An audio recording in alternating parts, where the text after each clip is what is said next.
ಅವರಿಬ್ರು ಮದುವೆಯಾಗಿ 3-4 ವರ್ಷವಾಗಿತ್ತು. ಸುಖ ಸಂಸಾರಕ್ಕೆ ಒಂದು ಮಗುವೂ ಹುಟ್ಟಿತ್ತು. ಆದರೆ ಇತ್ತೀಚೆಗೆ ಹಳೆ ಗೆಳೆಯನ ಸಂಘಕ್ಕೆ ಬಿದ್ದವಳು ಗಂಡನಿಗೆ ಚೆಟ್ಟ ಕಟ್ಟಿದ್ದಾಳೆ. ಸೈನಿಕನ ಜೊತೆ ಸೇರ್ಕೊಂಡು ಅಮಾಯಕನ ಹೆಣ ಉರುಳಿಸಿದ್ದಾಳೆ.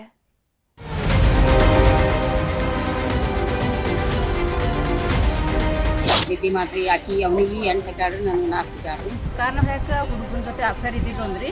ಆಮೇಲೆ ನಮ್ಮ ತಮ್ಮನ ಹೆಸರಲ್ಲಿ ಇದ್ದಿದ್ದು ಪ್ರಾಪರ್ಟಿ.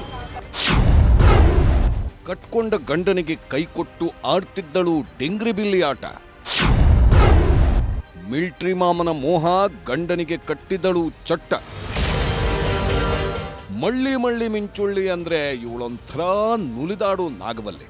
ಯಾಕಂದ್ರೆ ಮೀನಿನ ಹೆಜ್ಜೆಯನ್ನಾದ್ರೂ ಕಂಡು ಹಿಡಿಯಬಹುದು, ಆದರೆ ಇಂಥ ನುಲಿದಾಡೋ ಲಲನಾಮಣಿಗಳ ಮನಸ್ಸು ಅರಿಯೋದಕ್ಕಾಗಲ್ಲ. ಗಂಡ ಮಕ್ಕಳು ಇರ್ತಾರೆ, ಸತಿ ಸುಲೋಚನೆಯಂತೆ ಪೋಸ್ ಕೊಡ್ತಾರೆ, ಆದರೆ ಒಳಗೊಳಗೆ ಮಾಡಬಾರದನ್ನ ಮಾಡಿ ಮುಗಿಸ್ತಾರೆ. ಇವಳು ಮಾಡಿದ್ದು ಕೂಡ ಇಂಥದ್ದೇ ನಾಲಾಯಕ ಕೆಲಸ. ಕಟ್ಟುಮಸ್ತಾಗಿದ್ದ ಗಂಡನಿಗೆ ಗೋಲೆ ಹೊಡೆದವಳು ಮಿಲ್ಟ್ರಿ ಮಾಮನ ಹಿಂದೆ ಬಿದ್ದು ತಾಳಿ ಕಟ್ಟಿದವನಿಗೆ ಚಟ್ಟ ಕಟ್ಟಿದ್ದಾಳೆ. ನಿದ್ದೆಗೆ ಜಾರಿದ್ದ ಗಂಡನ ಕಥೆ ಮುಗಿಸಿ ಹಾಯಾಗಿ ಓಡಾಡುತ್ತಿದ್ದವಳು 2 ತಿಂಗಳ ನಂತರ ಬಲೆಗೆ ಬಿದ್ದಿದ್ದಾಳೆ. ರಂಗ್ ಬಿರಂಗಿ ಆಂಟಿಯ ಕಳ್ಳಾಟ ಕಂಡು ಇಡೀ ಊರಿನವರೇ ದಂಗಾಗಿ ಹೋಗಿದ್ದಾರೆ.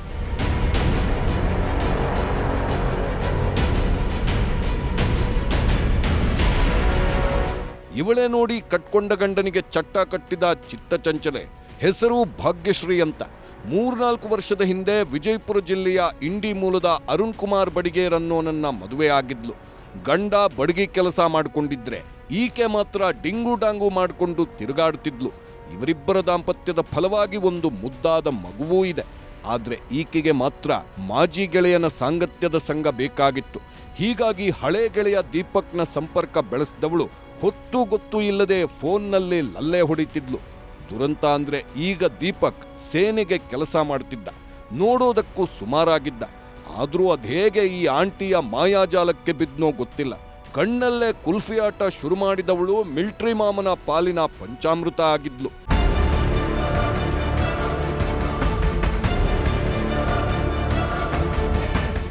ಆಗಾಗ ರಜಕ್ಕೆ ಅಂತ ಬರ್ತಿದ್ದವ ಭಾಗ್ಯಳ ಪಾಲಿನ ಭಾಗ್ಯದಾತ ಆಗಿದ್ದ. ಇಬ್ರು ಕೂಡ ಕದ್ದು ಮುಚ್ಚಿ ಮೈಮರೆಯೋದಕ್ಕೆ ಶುರು ಮಾಡಿದ್ರು. ಯಾವಾಗ ಹಸಿಬಿಸಿ ಕಹಾನಿ ಜಾಸ್ತಿ ಆಯ್ತೋ ಅಮಾಯಕನ ಹೆಣ ಉರುಳಿಸೋ ಪ್ಲಾನ್ ಮಾಡಿದ್ದಾರೆ. ಕಳೆದ ಮೇ ತಿಂಗಳಲ್ಲಿ ಊರ ಜಾತ್ರೆ ಇತ್ತು. ಹೀಗಾಗಿ ಸೇನೆಯಲ್ಲಿದ್ದ ದೀಪಕ್ ರಜೆ ಹಾಕಿ ಊರಿಗೆ ಬಂದಿದ್ದ. ಆಗಲೇ ನೋಡಿ ಮಣೂರು ಗ್ರಾಮದಲ್ಲಿ ಇಬ್ಬರೂ ಸೇರ್ಕೊಂಡು ಮುಹೂರ್ತ ಫಿಕ್ಸ್ ಮಾಡಿದ್ದು. ದೀಪಕ್ ತಂದಿದ್ದ ನಿದ್ದೆ ಮಾತ್ರೆಯನ್ನ ಇಸ್ಕೊಂಡಿದ್ದವಳು ರಾತ್ರಿ ಊಟದ ವೇಳೆ ಅತ್ತೆ ಹಾಗೂ ಗಂಡನಿಗೆ ಹಾಕಿದ್ಲು. ಇದ್ಯಾವುದರ ಸಣ್ಣ ಸುಳಿವೂ ಇಲ್ಲದ ಅಮಾಯಕರು ಹೊಟ್ಟೆ ತುಂಬ ಊಟ ಮಾಡಿ ನಿದ್ದೆಗೆ ಜಾರಿದ್ರು.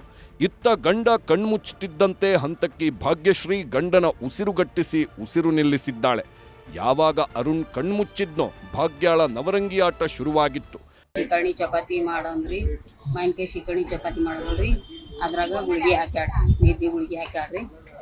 ನಿದ್ದೆ ಮಾತ್ರಿ ಹಾಕಿ ಅವನಿಗೆ 8 ಹಾಕ್ಯಾಡ್ರಿ, ನನಗೆ 4 ಹಾಕ್ಯಾಡ್ರಿ. ಅದಕ್ಕೆ ಇಬ್ರು ನಾವು ಗುಳಿಗೆ ಹಾಕೋದ್ರಿ ನಮ್ಗೆ ಸುಸ್ತಾಗಿ ಮುಕ್ಕೊಂಡ್ ಬಿಟ್ಟಿವ್ರಿ. ಮುಕ್ಕೊಳ್ಳೋಣ ಅವನಿಗೆ ಹುಡುಗರು ಕರ್ಸಾಡ್ರಿ, ಅವನು ಆಕಿ ಕೂಡ ಇದ್ದವನಿಗೆ ಕರ್ಸಿಕೆ ನಮ್ಮ ಅಪ್ಪಾಗ ಇಬ್ರು ಕೂಡ ಕೂತ್ಕಿ ಹಚ್ಚ್ಯಾರ. ಮೇ 5ನೇ ತಾರೀಕು ಅರುಣ್ ಸಾವನ್ನಪ್ಪಿದ್ದಂತೆ ಹೃದಯಾಘಾತದ ಕಥೆ ಕಟ್ಟಿದ್ದಾಳೆ. ಇದನ್ನೇ ನಂಬಿಕೊಂಡ ಮನೆಯವರು ಹಾಗೂ ಕುಟುಂಬಸ್ಥರೂ ಆಸ್ಪತ್ರೆಗೆ ಕರ್ಕೊಂಡು ಹೋಗಿದ್ರು. ಆದ್ರೆ ಅಷ್ಟೊತ್ತಿಗಾಗಲೇ ಉಸಿರು ನಿಂತಿದ್ದರಿಂದ ಊರಿನವರೆಲ್ಲ ಹೃದಯಾಘಾತ ಅಂತಾನೆ ನಂಬಿಕೊಂಡಿದ್ರು. ನಂತರ ಮೃತದೇಹ ತಂದು ಇಂಡಿಯಲ್ಲಿ ಅಂತ್ಯ ಸಂಸ್ಕಾರ ನೆರವೇರಿಸಿದ್ರು. ಇದರಿಂದ ಭಾಗ್ಯಶ್ರೀಯ ಪ್ಲಾನ್ ಸಕ್ಸಸ್ ಆದಂತಾಗಿತ್ತು. ಇನ್ನೇನು ನಮ್ಮಿಬ್ಬರ ಪ್ರೇಮಕ್ಕೆ ಯಾರೂ ಅಡ್ಡಿ ಬರಲ್ಲ ಅಂತ ತೇಲಾಡ್ತಿದ್ರು. ಆದ್ರೆ 2 ತಿಂಗಳು ಕಳೀತಿದ್ದಂತೆ ಭಾಗ್ಯಶ್ರೀಯ ಫೋನ್ ಚಾಟಿಂಗ್ ಹಾಗೂ ವಿಡಿಯೋ ಕಾಲ್ ರಹಸ್ಯ ಬಿಚ್ಕೊಂಡಿದೆ. ಹೀಗಾಗಿ ಪೊಲೀಸ್ ಠಾಣೆ ಮೆಟ್ಟಿಲೇರ್ತಿದ್ದಂತೆ ಭಾಗ್ಯಳನ್ನ ಲಾಕ್ ಮಾಡಿದ್ದಾರೆ. ಕಾರಣ ಯಾಕೆ ಹುಡುಗನ ಜೊತೆ ಅಫೇರ್ ಇದ್ದಿದ್ದು ಅಂದ್ರಿ. ಆಮೇಲೆ ನಮ್ಮ ತಮ್ಮನ ಹೆಸರಲ್ಲಿ ಇದ್ದಿದ್ದು ಪ್ರಾಪರ್ಟಿ, ಹೊಲ ಮನಿ ಎಲ್ಲ ಅವನ ಹೆಸರೇ ಬಿಟ್ಕೊಟ್ಟಿದ್ದೆ. ನಾವು ಬಿಟ್ಕೊಟ್ಟು ಇನ್ನೂ ವರ್ಷ ತುಂಬುದ್ರಾಗೆ ಈ ಥರ ಮಾಡ್ಯಾರ. ಮದುವೆಯಾಗಿ 4 ವರ್ಷ ಮುಗಿದು 5ನೇ ವರ್ಷ ಐತ್ರಿ. ಪ್ರಿಪ್ಯಾನ್ ಮರ್ಡರ್ ಅಂತ, ಅದು ಮರ್ಡರ್ ಅಂತ ಕೊಟ್ಟಿವ್ರಿ ನಾವು ಕೇಸ್. ಈಗ FIR ಆಗೈತಿ ಸರ್. ಅವ್ನ ಸಾವಿಗೆ ನ್ಯಾಯ ಸಿಗ್ಬೇಕ್ರಿ, ಅವ್ರಿಗೆ ದಂಡನೆ ಆಗ್ಬೇಕ್ರಿ. ಯಾಕಂದ್ರೆ ಮಾಡಿದ ತಪ್ಪು ಇನ್ನೊಬ್ರು ಈ ಥರ ಯಾರು ಮೋಸ ಹೋಗ್ಬಾರ್ದು ನಾವು ಹೋಗೋದಂತ.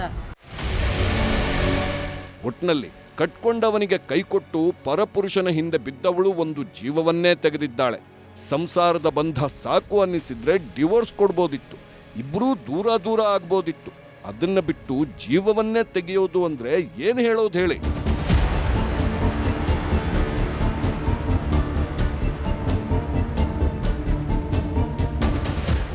ಗುರುರಾಜ್, ನ್ಯೂಸ್ 18, ವಿಜಯಪುರ.